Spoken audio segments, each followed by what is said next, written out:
Get ready with me for church while I talk about something that I feel like should be talked about more than it is. So Jesus was the only ever perfect person to walk this earth. So obviously people talk about like what made him perfect.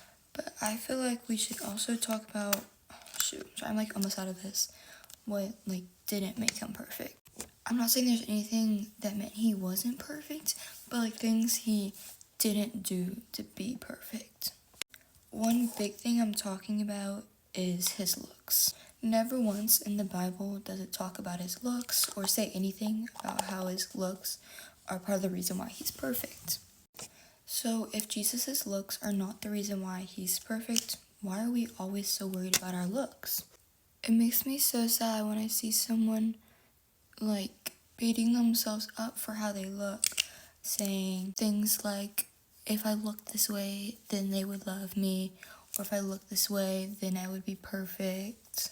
When first of all, the truth is nobody else is perfect except Jesus.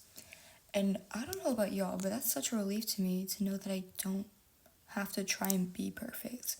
Like, yes, I want to be a good person, but like that's not the end goal. The end goal is to live a life loving Jesus and following his ways. And yes, that does mean trying to be a really good person, like the best person you can be. But that's not talking about having to look a certain way. And you should never feel like you have to look a certain way to be loved. Do you know how many people on this earth love Jesus and have no idea what he looks like? God did not design us to be perfect, he designed us to be human. Jesus sets an example for us to not only be a good person, but to not live a life that's defined by how we look, instead a life defined by Jesus. The world says you have to look a certain way to be loved, but God says you are fearfully and wonderfully made. And it's your choice to listen to.